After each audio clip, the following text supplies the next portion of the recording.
मुर्गियां एक महीने से अधिक समय से कोई रहस्यमय तरीके से गायब हो रही थी और जब रोहित छुट्टियों के लिए स्प्रिंगफील्ड फार्म आया तो इसका कारण खोजना उसका कर्तव्य था। यह जल्द ही किया गया था। पक्षियों को बसरा में जाने से पहले या फिर जाने के बाद एक एक करके ले लिया जाता था, जिससे आवारा और पड़ोसी अदालत से बाहर हो जाते थे। उन्हें उच्च स्थानों से नहीं लिया गया, जिससे सभी कुन और उल्लू साफ हो गए या आंशिक रूप से खाया हुआ छोड़ दिया गया, ताकि नेवला, कंक या मिंक दोषी न हो, और इसलिए दोष निश्चित रूप से कोए के दरवाजे पर छोड़ दिया गया था। एरिंडल की बड़ी देवदार की लकड़ी नदी के दूसरे किनारे पर थी और निचले घाट के बारे में ध्यान से देखने पर राहुल कुछ लोमड़ी के निशान और उनके प्लायमाउथ रंग मुर्गियों में से एक का वर्जित पंख दिखाई दिया। अधिक ओस की तलाश में दूर किनारे पर चढ़ने पर वह अपने पीछे कौवों की एक बड़ी चिल्लाहट सुनी और पीछे मुड़कर देखा। इनमें से कोई पक्षी जंगल में किसी चीज पर झपट रहे थे। एक बेहतर दृश्य से पता चला कि यह पुरानी कहानी थी, चोर चोर को पकड़ो, क्योंकि घाट के बीच में एक लोमड़ी थी जिसके जबड़े में कुछ था। वह एक अन्य मुर्गी के साथ उनके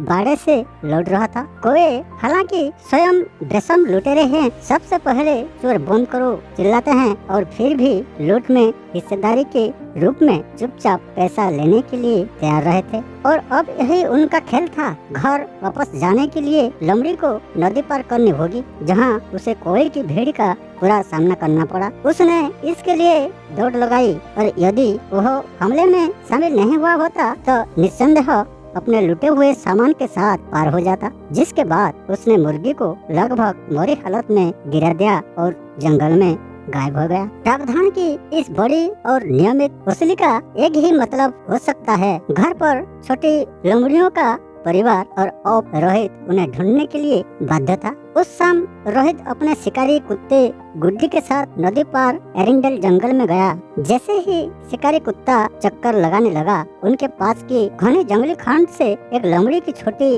तेज भौंकने की आवाज सुनी। गुड्डी तुरंत अंदर आया, एक तेज गंध महसूस की और तुरंत चला गया, जब तक कि उसकी आवाज उच्च स्थान पर दूर कहीं हो नहीं गई। लगभग 1 घंटे के बाद वह हाँफते हुए और गर्म होकर वापस आया, क्योंकि अगस्त का मौसम चल रहा था। रोहित के पैरों पर लेट गया, लेकिन लगभग तुरंत ही वही लोमड़ी की तरह या पास से सुनाई दी और कुत्ते को एक और पीछा करने के लिए दौड़ाने को मजबूर किया। वह अंधेरे में कोहरे के सिंह की तरह सीधे उत्तर की ओर गया और तेज बू बू, एक धीमी ऊ ऊ और एक कमजोर उह उह बन गई और फिर खो गई। वे कुछ मील दूर चले गए होंगे, क्योंकि जमीन पर कान लगाकर भी उन्होंने उनके बारे में कुछ नहीं सुना। हालांकि गुड्डी की बेशर्म आवाज के लिए 1 मील की दूरी आसान थी। जब रोहित काले जंगल में इंतजार कर रहा था तो उसे पानी टपकने की मधुर आवाज सुनाई दी। टिंग टैंग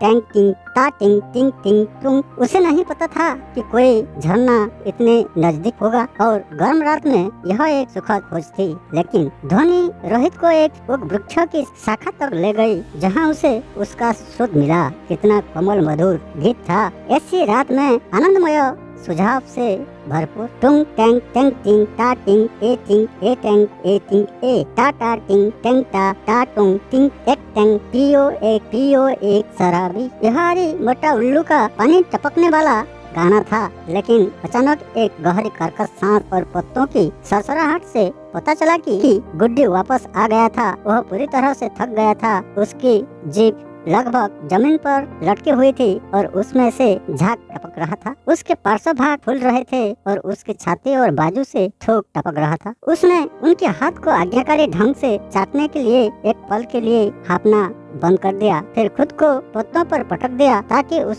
स्वर भरे हाँफने से अन्य सभी आवाजें दब जाएं। लेकिन फिर से कुछ फुट की दूरी पर मयूर की आवाज सुनाई दी और इसका अर्थ उसे समझ में आ गया। उन्होंने मांद के करीब थे, जहाँ छोटी लोमड़ियाँ थी और बूढ़ी लोमड़ियाँ बारी बारी से उनको दूर ले जाने की कोशिश कर रहे थे। अब काफी रात हो चुकी थी, इसीलिए वे यह आश्वस्त होकर घर चले गए कि समस्या लगभग हल हो।